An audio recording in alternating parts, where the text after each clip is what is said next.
दोस्तों, आप सभी का अपना यूट्यूब चैनल गौतम जी का जीएस एकेडमी में स्वागत है। दोस्तों, आज हम लोग इस वीडियो में बिहार एसएससी इंटर लेवल का टेस्ट नंबर 9 देखने वाले हैं। चलिए बिना देर के हम लोग टेस्ट नंबर 9 की ओर बढ़ते हैं। टेस्ट नंबर 9 का पहला क्वेश्चन है कि भारतीय स्थल पर गड्ढा खोदने का साक्ष्य निम्नलिखित में से किस प्राचीन स्थल से पाए गए हैं।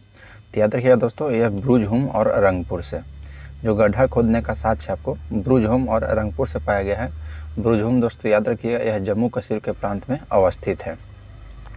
और ब्रुजहुम में दोस्तों कब्रों के साथ पालतू कुत्तों को मालिक के साथ दफनाया गया था, याद रखिएगा कब्रों में। नेक्स्ट है कि निम्नलिखित में से कौन सा बौद्ध धर्म के विस्तार का प्रथम मूर्ति साक्ष्य माना गया है। तो दोस्तों याद रखिएगा अशोक के शिलालेख। अशोक के शिलालेख को बौद्ध धर्म के विस्तार का प्रथम मूर्ति साक्ष्य माना गया है, याद रखिएगा। नेक्स्ट क्वेश्चन है, क्वेश्चन नंबर 3 बोलता है कि निम्नलिखित में से कौन से कार्य अशोक द्वारा नियुक्त रज्जुक निष्पादित करते थे। तो यह राइट आंसर हो जाएगा ऑप्शन नंबर बी, न्यायिक कार्य। देखिए न्यायिक कार्य जो था यह अशोक द्वारा नियुक्त रज्जुक निष्पादित करते थे। नेक्स्ट है, निम्नलिखित में से दिल्ली सल्तनत के किस शासक ने स्वयं को सिकंदर ए सानी घोषित किया था। तो स्वयं को सिकंदर ए सानी कौन घोषित किया था दोस्तों। तो याद रखिएगा अलाउद्दीन खिलजी, जो कि दिल्ली सल्तनत के शासक थे और जो कि दोस्तों स्वयं को सिकंदर ए सानी घोषित किए थे। नेक्स्ट है, निम्नलिखित में से किस युद्ध में पहली बार तोपखाने का प्रयोग किया गया। तो पहली बार दोस्तों तोपखाने का याद रखिएगा यह पानीपत का प्रथम युद्ध में। पानीपत का प्रथम युद्ध 21 अप्रैल 1556 ईस्वी को हुआ था और बाबर और इब्राहिम लोदी के मध्य हुआ था, याद रखिएगा। चलिए नेक्स्ट क्वेश्चन पर आते हैं। क्वेश्चन नंबर आपका 6, इब्न तुता प्रसिद्ध मुस्लिम अन्वेषण जो मोहम्मद बिन तुगलक के शासनकाल में भारत आया और यह दोस्तों किस देश से था। तो इब्न तुता दोस्तों याद रखिएगा यह मोरक्को का निवासी था, जो कि दोस्तों मोहम्मद बिन तुगलक के शासनकाल में भारत आया था, याद रखिएगा।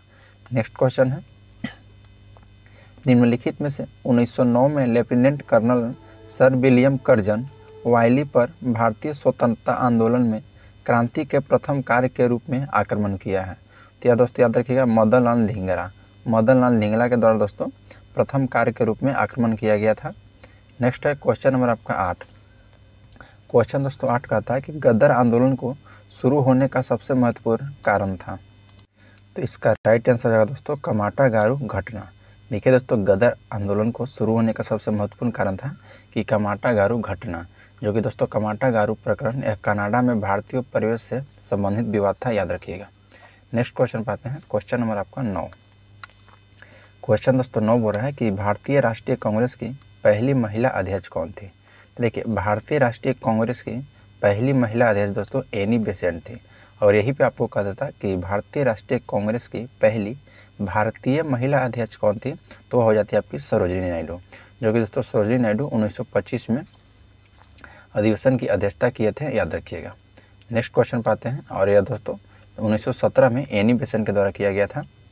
नेक्स्ट है कि उर्दू कवि जो द्वितीय और तृतीय गोलमेज सम्मेलन दोनों के प्रतिनिधित्व थे।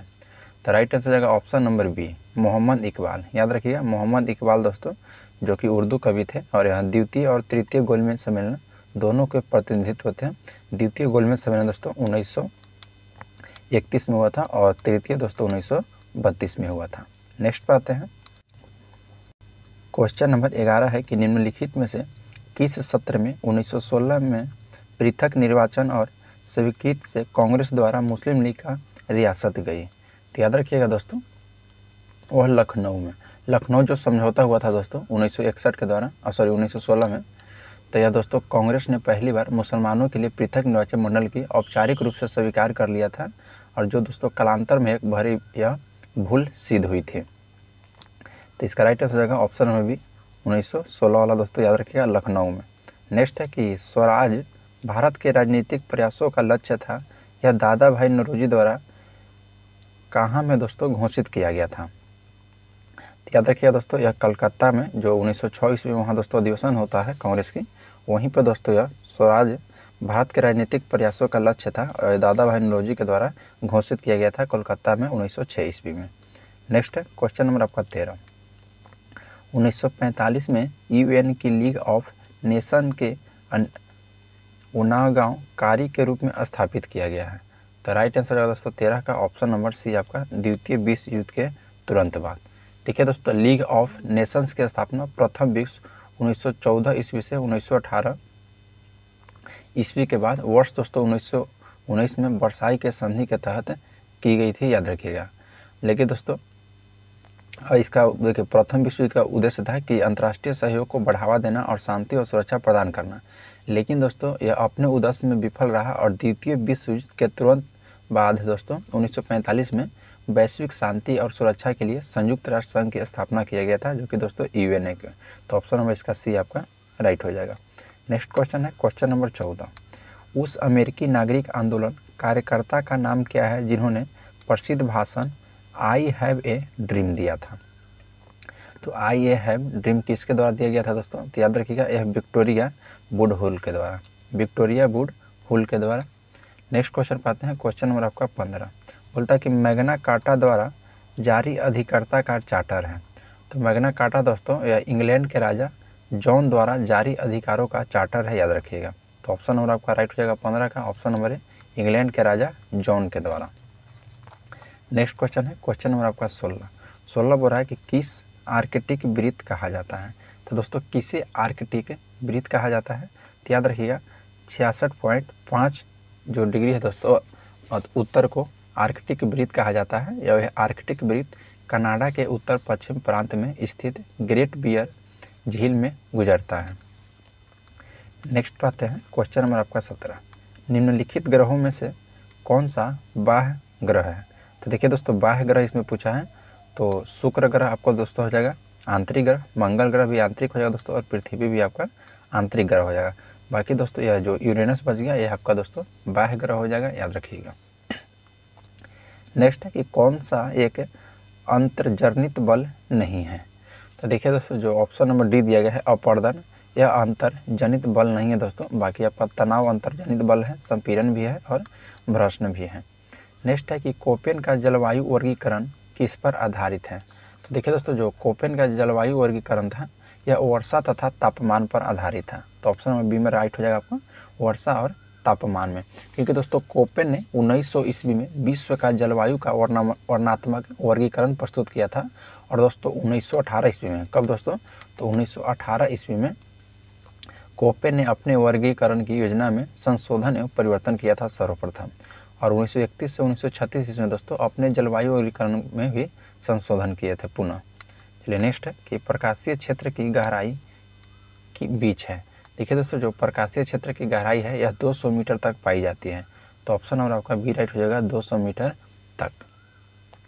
नेक्स्ट है कि एक संक्रामक क्षेत्र पादप समुदाय प्राकृतिक रूप से दूसरे में मिलते हैं वह कहलाते हैं। तो वह दोस्तों क्या कहलाते हैं? तो वह संक्रमिका कहलाते हैं, जो कि ऑप्शन नंबर ये दिया है यह आपका राइट हो जाएगा। क्वेश्चन नंबर 22 है कि जनसंख्या के सिद्धांत का एक निबंध किसके द्वारा लिखा गया था? तो देखिए दोस्तों जो जनसंख्या के एक सिद्धांत पर एक निबंध यह पुस्तक है यह दोस्तों माल्थस के द्वारा लिखा गया था। तो ऑप्शन नंबर बी आपका राइट हो जाएगा माल्थस के द्वारा। और यह पुस्तक दोस्तों याद रखिएगा आपको 1798 ईस्वी में दोस्तों प्रकाशित हुआ था। नेक्स्ट क्वेश्चन है मछली पकड़ना किसके अंतर्गत आता है? तो मछली पकड़ना दोस्तों यह प्राथमिक गतिविधि के अंतर्गत आता है। तो ऑप्शन नंबर आपका ए राइट हो जाएगा प्राथमिक गतिविधि। तो ऑप्शन नंबर ए हो जाएगा दोस्तों, याद रखिएगा। और देखिए दोस्तों कृषि, वन, लकड़ी काटना, खनन, आखेट, मत्स्य उत्पादन ये सभी दोस्तों प्राथमिक व्यवसाय के अंतर्गत आते हैं। नेक्स्ट है कि भारत में कौन सा राज्य कॉफ़ी का सबसे बड़ा उत्पादक है? तो भारत में दोस्तों जो कर्नाटक राज्य है, याद रखिएगा कर्नाटक राज्य यह सबसे बड़ा कॉफ़ी का उत्पादक राज्य है, जो कि ऑप्शन नंबर डी में दिया गया है आपका। नेक्स्ट क्वेश्चन है क्वेश्चन नंबर आपका 25 बोलता है कि कोरोमंडल तट कहाँ में अवस्थित है? तो देखिए दोस्तों जो कोरोमंडल तट है यह तमिलनाडु राज्य में अवस्थित है। तो ऑप्शन नंबर बी आपका राइट हो जाएगा कोरोमंडल तट, जो कि दोस्तों याद रखिएगा देखिए पूर्वी तटीय मैदान के उत्तर से दक्षिण उत्कल तट और उत्तरी सरकार व कोरोमंडल तट में विभाजित किया जाता है।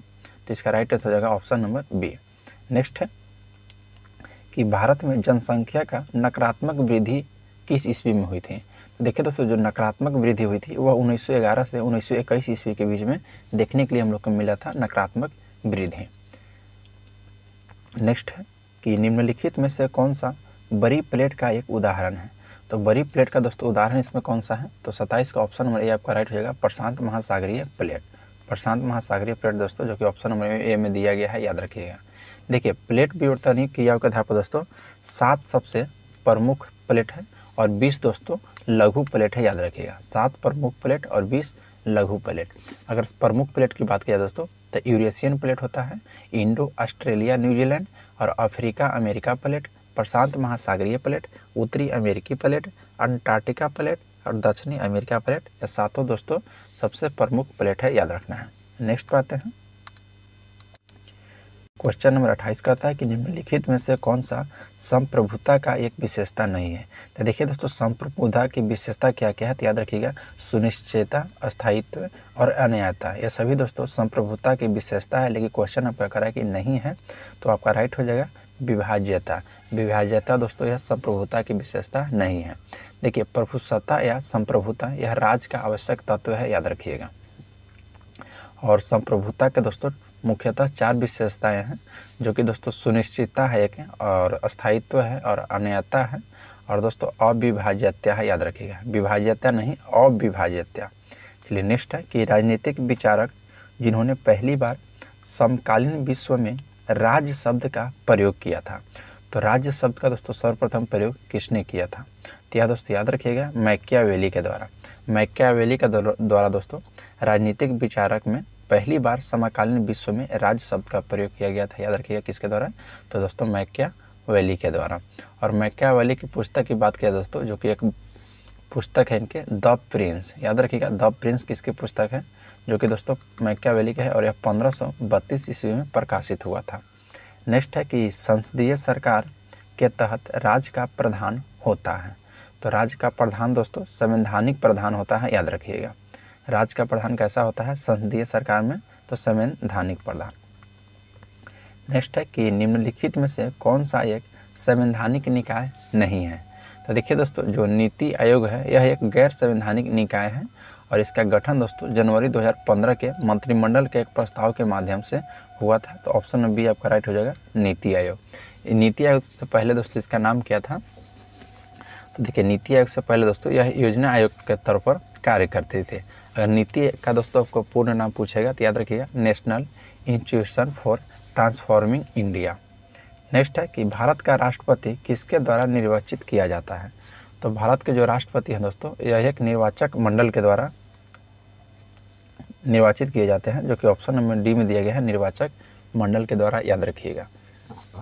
नेक्स्ट क्वेश्चन पाते हैं क्वेश्चन नंबर आपका 33।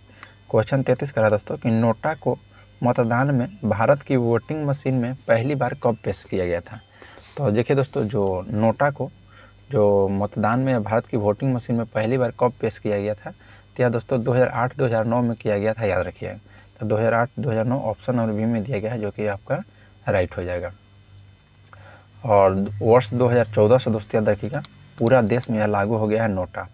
नेक्स्ट है कि राज्य बनाने और समाप्त करने की शक्ति निहित है, तो राज्य बनाने और समाप्त करने की शक्ति निहित किसमें है दोस्तों, तो याद रखिएगा यह संसद में निहित है। और संसद की शक्ति दोस्तों संविधान के अनुच्छेद 2 तथा अनुच्छेद 3 के तहत दी गई है, याद रखिएगा। नेक्स्ट क्वेश्चन है क्वेश्चन नंबर आपका 35 कि 1947 में बने नेहरू की सरकार के कानून मंत्री थे, तो जब दोस्तों 1947 में नेहरू की सरकार बना था उस समय दोस्तों कानून मंत्री कौन थे, तो याद रखिएगा उस समय कानून मंत्री दोस्तों भीमराव अंबेडकर थे, जो कि ऑप्शन नंबर डी में दिया गया दोस्तों भीमराव अंबेडकर। बलदेव सिंह दोस्तों रक्षा मंत्री थे, याद रखिएगा। नेक्स्ट है कि सुप्रीम कोर्ट के अधिकार क्षेत्र को बढ़ाया जा सकता है, तो सुप्रीम कोर्ट को दोस्तों अधिकार क्षेत्र को जो बढ़ाया जा सकता है यह संसद द्वारा बनाए गए कानून के द्वारा। संसद द्वारा बनाए गए कानून के द्वारा दोस्तों सुप्रीम कोर्ट के अधिकार क्षेत्र को बढ़ाया जा सकता है, और यह दोस्तों संविधान के अनुच्छेद 138 में यह शक्ति दिया गया है, याद रखिएगा। अनुच्छेद कहते हैं दोस्तों, तो अनुच्छेद 138 में। क्वेश्चन नंबर 37 है कि मार्क्स के अनुसार राज्य है, तो देखिए दोस्तों मार्क्स के अनुसार राज्य क्या है, तो राइट आंसर होगा 37 का ऑप्शन नंबर बी। ये वर्ग शोषण के लिए संस्था है, वर्ग शोषण के लिए संस्था। नेक्स्ट है कि निम्न में से कौन सी फांसीवाद की एक विशेषता नहीं है, तो देखिए दोस्तों जो ऑप्शन डी दिया गया है कि व्यक्ति में विश्वास, यह दोस्तों फांसीवाद की एक विशेषता नहीं है। बाकी आपको दोस्तों 3 ऑप्शन जो दिया गया है यह दोस्तों विशेषता के अंतर्गत आता है कि एक व्यक्ति को तानाशाही में विश्वास और अंतर्राष्ट्रीय का विरोध और लोकतांत्रिक संस्था में अविश्वास। नेक्स्ट है दोस्तों कि निम्न में से कौन राजकोषीय नीति का उपकरण नहीं है। तो बताइएगा राजकोषीय नीति का उपकरण कौन सा नहीं है। देखिए दोस्तों बैंक दर, याद रखिएगा बैंक दर जो है यह राजकोषीय नीति का उपकरण नहीं है, जो कि ऑप्शन नंबर सी में दिया गया है। नेक्स्ट है कि क्षेत्रीय ग्रामीण बैंक को पहली बार किस वर्ष स्थापित किया गया था। तो क्षेत्रीय ग्रामीण बैंक को पहली बार दोस्तों 1975 ईस्वी में स्थापित किया गया था, याद रखिएगा 1975 ईस्वी में। नेक्स्ट है कि हाल ही में एक दिन में कितने सांसदों का निलंबन 18 दिसंबर 2023 को हुआ, जो भारतीय संसदीय इतिहास का रिकॉर्ड बना।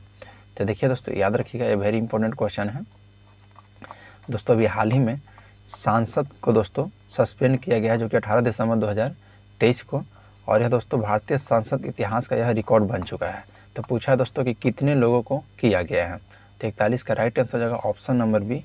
टोटल दोस्तों 78 लोगों को किया गया है, याद रखिएगा कितना, तो 78 लोगों को। नेक्स्ट है कि केंद्रीय मंत्री, जो कि दोस्तों केंद्रीय स्टील मंत्री ज्योतिरादित्य सिंधिया ने भारत का पहला ग्रीन स्टील ब्रांड किस कंपनी का लॉन्च किया है। तो यह याद रखिएगा दोस्तों कल्याणी कंपनी का। किस कंपनी का, तो कल्याणी कंपनी का दोस्तों लॉन्च किया गया है। नेक्स्ट है कि भारतीय निर्वाचन आयोग ने किस राजनीतिक दल को अप्रैल 2023 में राष्ट्रीय दल का दर्जा दिया है। तो देखिए दोस्तों जो निर्वाचन आयोग के द्वारा या अभी हाल ही में राजनीतिक दल को दोस्तों जो कि अप्रैल 2023 में राष्ट्रीय दल का दर्जा दिया गया है, और यह दोस्तों याद रखिएगा आपको, यह आप दोस्तों केजरीवाल क्या है। चलिए नेक्स्ट है कि अंतर्राष्ट्रीय समुद्र संगठन परिषद में किस कार्यकाल के लिए भारत सर्वाधिक वोटों के साथ फिर से चुना गया है। तो यह आपका हो जाएगा 2024-25 के लिए। नेक्स्ट है किस देश के पूर्व प्रधानमंत्री डेविस कैमरॉन वहाँ के विदेश मंत्री सचिव इनके दोस्तों नियुक्त हुए हैं। तो यह दोस्तों याद रखिएगा यूनाइटेड किंगडम के दोस्तों जो पूर्व प्रधानमंत्री थे डेविड कैमरॉन, या वहाँ के भी विदेश मंत्री में नियुक्त हुए हैं, याद रखना है। नेक्स्ट पाते हैं क्वेश्चन नंबर आपका 46। क्वेश्चन दोस्तों 46 कह रहा है कि उड़ीसा का नया राज्यपाल अक्टूबर 2023 में किसे नियुक्त किया गया है। तो देखिए दोस्तों उड़ीसा के भी राज्यपाल जो कि अक्टूबर 2023 में नियुक्त हुए हैं, तो वह कौन थे, तो वह दोस्तों रघुवर दास हैं, याद रखिएगा यह रघुवर दास। नेक्स्ट क्वेश्चन कहता है दोस्तों कि खेलो इंडिया पैरा गेम्स 2023 के पदक तालिका में पहला स्थान दोस्तों किस राज्य का है, तो हरियाणा का हो जाएगा। और फिर क्वेश्चन दोस्तों कि एशियन गेम्स में टेनिस खिलाड़ी रोहन बोपन्ना और ऋतुजा भोसले ने किस कैटेगरी में गोल्ड मेडल जीता है। तो यह दोस्तों मिश्रित युगल में, याद रखिएगा मिश्रित युगल में। क्वेश्चन नंबर आपका 49 है कि आरबीआई ने द्विमासिक मौद्रिक नीति समीक्षा जो कि दिसंबर 2023 में रेपो रेट बदलाव नहीं किया, यह रेपो दर कितनी है। तो यह रेपो दर याद रखिएगा 6.5% है। कितना है, तो यह दोस्तों 6.5%। नेक्स्ट है कि भारत की थोक महंगाई द्वारा लगातार 5वें महीने निगेटिव रही अगस्त 2023 में यह दूर कितनी थी। तो अगस्त 2023 में दोस्तों यह दूर जो थी प्लस 0.52%, याद रखना कितना, तो प्लस 0.52%। चलिए नेक्स्ट क्वेश्चन पाते हैं। क्वेश्चन नंबर 51 कहता है कि विद्युत धारा को अंतर्राष्ट्रीय एसआई इकाई क्या है। तो विद्युत धारा के जो अंतर्राष्ट्रीय एसआई इकाई है यह दोस्तों एम्पियर है, याद रखिएगा विद्युत धारा का क्या है, तो दोस्तों एम्पियर। नेक्स्ट क्वेश्चन पाते हैं क्वेश्चन नंबर आपका 52। देखिए क्वेश्चन 52 क्या कहता है कि ऊपर उठाए गए हथौड़े के पास क्या है। तो देखिए दोस्तों वो जो ऊपर उठाए गए हथौड़ा है या दोस्तों इसके पास स्थितिज ऊर्जा है। इसके पास कौन सी ऊर्जा है, तो स्थितिज ऊर्जा। और जब यह दोस्तों उठा रहा है तो दोस्तों गतिज ऊर्जा हो जाएगा, लेकिन उठाया हुआ है तो दोस्तों याद रखिएगा यह स्थितिज ऊर्जा है। नेक्स्ट है कि किसी प्रक्षेप्य का प्रक्षेपवक्र या पथ होता है। तो किसी प्रक्षेप का जो प्रक्षेपक होता है दोस्तों यह परवलयकार होता है। तो ऑप्शन में बी आपका राइट हो जाएगा परवलय। नेक्स्ट क्वेश्चन पर है कि निम्न में से एक कमजोर बल है। तो देखिए दोस्तों जो गुरुत्वाकर्षण बल यह कमजोर बल है, जो कि क्षीण बल है दोस्तों, याद रखना है गुरुत्वाकर्षण बल कैसा बल है, तो यह आपका क्षीण बल है। नेक्स्ट क्वेश्चन पर पढ़ते हैं क्वेश्चन नंबर आपका 55 पर है कि निम्नलिखित में से किस माध्यम में ध्वनि नहीं जा सकती है। तो ध्वनि याद रखिएगा ये आपको निर्वात में होकर नहीं जाती है। ध्वनि दोस्तों जो गमन की बात की जाए तो ध्वनि तरंगों के रूप में गमन करती है और सबसे ज़्यादा दोस्तों ध्वनि की चाल ठोस में होता है, याद रखिएगा। नेक्स्ट है कि इनमें से कौन सा एक रासायनिक परिवर्तन है। तो कौन सा एक रासायनिक परिवर्तन है दोस्तों? पहला है कि मक्खन का खट्टा होना। हाँ दोस्तों देखिए, मक्खन का खट्टा होना जो है यह आपका रासायनिक परिवर्तन है। बाकी दोस्तों कार्बन डाइऑक्साइड में सूखी बर्फ बनाना यह आपको भौतिक परिवर्तन हो जाएगा। एक प्लेटिनम तार को गर्म होना ये भी दोस्तों भौतिक परिवर्तन हो जाएगा। और लोहे का चुंबकीयकरण ये भी आपका भौतिक परिवर्तन हो जाएगा। देखिए रासायनिक परिवर्तन दोस्तों उसे हम लोग कहते हैं वे परिवर्तन जिनमें नए पदार्थ बनते हैं, वह रासायनिक परिवर्तन कहलाते हैं, याद रखिएगा। जैसे दोस्तों मक्खन का खट्टा हो जाना, कागज़ का जलना, लोहे में जंग लगना, ये सभी दोस्तों आपका रासायनिक परिवर्तन का उदाहरण है। नेक्स्ट क्वेश्चन है क्वेश्चन नंबर 57। लोहे का कठोर और मजबूत बनाने के लिए निम्न में से क्या मिलाया जाता है? तो दोस्तों याद रखिएगा, लोहे को कठोर और मजबूत बनाने के लिए कार्बन का प्रयोग किया जाता है, जो कि ऑप्शन नंबर सी में दिया गया है, याद रखिएगा। नेक्स्ट है कि परमाणु का नाभिक मॉडल पहली बार किसके द्वारा खोजा गया है? तो परमाणु का नाभिक मॉडल या रदरफोर्ड के द्वारा खोजा गया है, जो कि ऑप्शन नंबर ए में आपका दिया गया है। नेक्स्ट है कि निम्नलिखित में से कौन सा एक अम्ल का गुण नहीं है? तो कौन सा एक अम्ल का गुण नहीं है दोस्तों? तो 59 का ऑप्शन नंबर बी आपका राइट हो जाएगा। अम्ल का स्वाद कड़वा होता है, जो कि दोस्तों बिल्कुल गलत है, क्योंकि दोस्तों अम्ल का जो स्वाद देखिए सबसे पहले याद रखिए खट्टा होता है। और दोस्तों अम्ल जो है यह नीले लिटमस पत्र को लाल कर देता है और अम्ल केवल जल की उपस्थिति में अम्लीय गुण को दर्शाता है, याद रखिएगा। नेक्स्ट है कि आवर्त सारणी का आविष्कार किसने किया था? तो आवर्त सारणी का आविष्कार दोस्तों मेंडलीव के द्वारा सन 1869 ईस्वी में किया गया था। तो मेंडलीव नहीं है, तो ऑप्शन ए में दिया गया दोस्तों, पूरा नाम दिया गया है द्विमित्री मेंडलीव। द्विमित्री मेंडलीव के द्वारा कब किया गया था? तो 1869 ईस्वी में किया गया था, याद रखिएगा। नेक्स्ट बात है कि ऑक्सीजन में कार्बन को जलाने पर कार्बन डाइऑक्साइड उत्पन्न होते समय कौन सी अभिक्रिया घटित होती है? देखिए दोस्तों, ऑक्सीजन में कार्बन को जलाने पर कार्बन डाइऑक्साइड की जो उत्पन्न होती है या दोस्तों दहन अभिक्रिया होती है, जो कि ऑप्शन नंबर सी में दिया गया है, दहन अभिक्रिया। 62 क्वेश्चन कहता है कि रॉबर्ट हुक द्वारा कोशिका की खोज किस प्रकार की गई थी? तो देखिए दोस्तों, रॉबर्ट हुक द्वारा कोशिका की खोज सबसे पहले तो याद रखना यह किया गया था आपको 1665 ईस्वी में।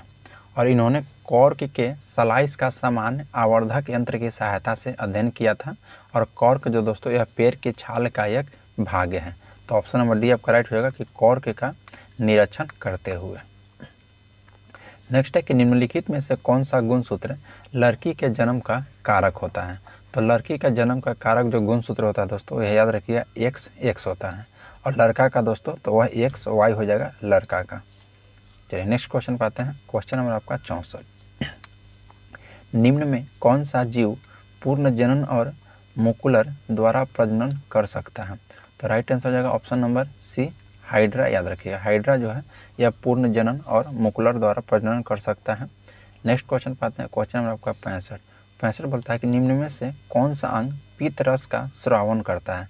तो पीत रस का श्रावण दोस्तों यह एकत्रित करता है, याद रखिएगा। पीत रस का श्रावण एकत्रित करता, पीत रस का श्रावण, ठीक है दोस्तों, एकत्रित करता है, जो कि मानव शरीर का सबसे बड़ी ग्रंथि है, जो दोस्तों डायफ्राम के नीचे उदार गुहा में यह स्थित रहती है। नेक्स्ट पाते हैं क्वेश्चन नंबर 66। कौन सा रोग के उपचार में डायलिसिस किया जाता है? तो डायलिसिस दोस्तों याद रखिएगा, ऑप्शन नंबर सी हो जाएगा। गुर्दा की जब खराबी हो जाता है दोस्तों, तो इसमें डायलिसिस का प्रयोग किया जाता है। नेक्स्ट है कि किसमें विटामिन डी का सबसे ज़्यादा होता है? तो किसमें दोस्तों विटामिन डी सबसे ज़्यादा है? ये दोस्तों ऑप्शन जो दिया गया है इसी के अनुकूल चलना है। तो सरसर का देखिए दोस्तों, ऑप्शन नंबर सी दिया गया है दोस्तों, या मछली का तेल में, ये आपका बिल्कुल सही हो जाएगा दोस्तों। कॉड लिवर जिसे बोलते हैं, कॉड लिवर तेल, यानी कि मछली के तेल में जो कि विटामिन डी सबसे ज़्यादा होता है। नेक्स्ट क्वेश्चन है क्वेश्चन नंबर आपका 68 बोल रहा है कि अंकुरन के समय बीज का कौन सा भाग जड़ का निर्माण करता है?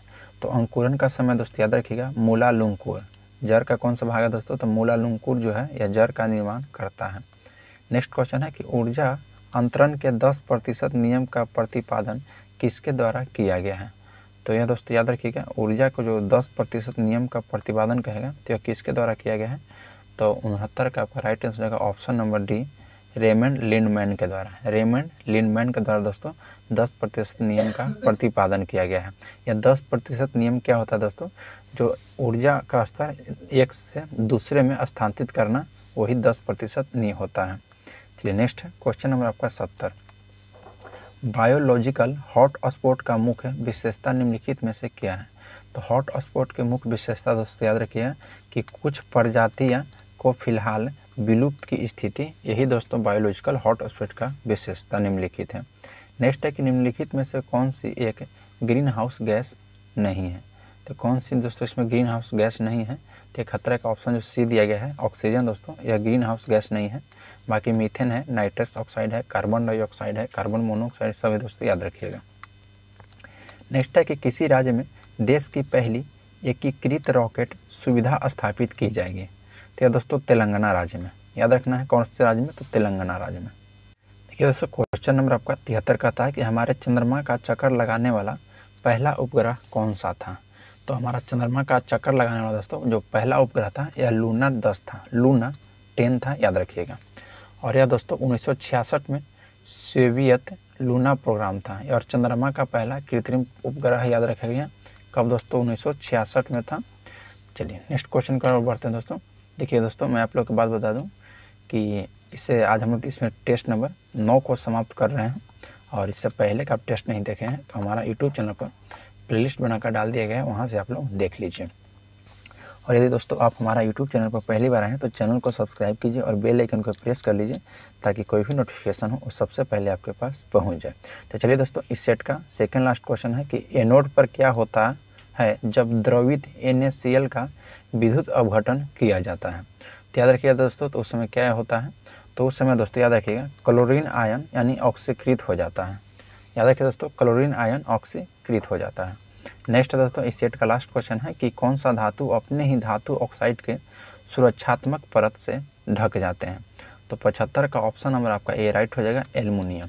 एल्युमिनियम जो है दोस्तों ये अपने धातु ऑक्साइड के सुरक्षात्मक परत से ढक जाते हैं। तो ऑप्शन नंबर ए आपका राइट हो जाएगा। इसके बाद से दोस्तों आपका मैथ रीजनिंग है जो कि दोस्तों 75 क्वेश्चन आपका जीके जीएस था, उस सभी क्वेश्चन को हम लोग दोस्तों यहाँ पे कवर कर लिए। तो आज के लिए हम लोग दोस्तों इतना ही रखते हैं, फिर मिलते हैं आप लोग से नेक्स्ट वीडियो में। और इसका PDF चाहिए तो हमारे डिस्क्रिप्शन में टेलीग्राम का लिंक दिया गया है, उस लिंक के माध्यम से दोस्तों आप टेलीग्राम में ज्वाइन हो जाइए और वहाँ पे इसका PDF मिल जाएगा। तो चलिए आज के लिए इतना ही, मिलते हैं आपसे नेक्स्ट क्लास में। जय हिंद दोस्तों।